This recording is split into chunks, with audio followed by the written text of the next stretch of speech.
কি বিষাক্ত সাপে দংশন করে গেল। আমি তো জ্ঞান আর হয়ে গেছিলাম, কিন্তু কেমন করে জ্ঞান ফিরে পেলাম। না না, আমি একটিবার দেখে আসি আমার এই জীবন কি দান করলো, আমি একটিবার দেখে আসি।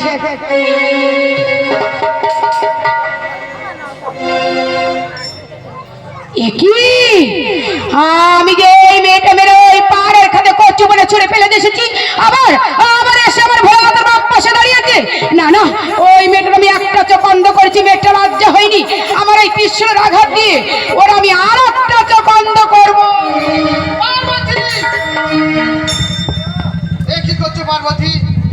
তুমি না জেনে শুনে আগে তুমি একটা চোখ বন্ধ করতে যাচ্ছি। ভালো লাগছে তোমার লজ্জা করে না? ভালো, এই বয়সে দুটো রমণী তোমার ঘরে থাকতে তুমি আবার একটা রমণী নিয়ে এসেছো।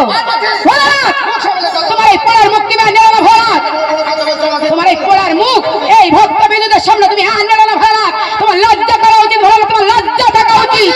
ও পোড়ার মুখ,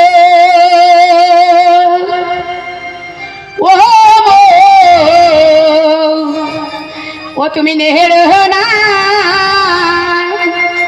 ও তোমার শুনিয়ে দিব পাতা পড়ার মুখ। তোমার শুনিয়ে দিব পাতা পড়ার মুখ। তুমি কার সর্বনাশ করেছ ভোলানাথ, কার সর্বনাশ করেছ ভোলানাথ। ঘরে এনেছ যুবতী নারী, তোমার শুনিয়ে দিব পাতা পড়ার মুখ।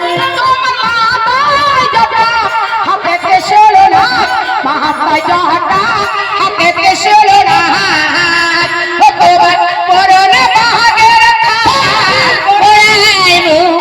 ও মুখানের না, তোমার শুনিয়ে দিব পাতা পড়ার মুখ। তুমি সহসা নেব সামনে থাকো না,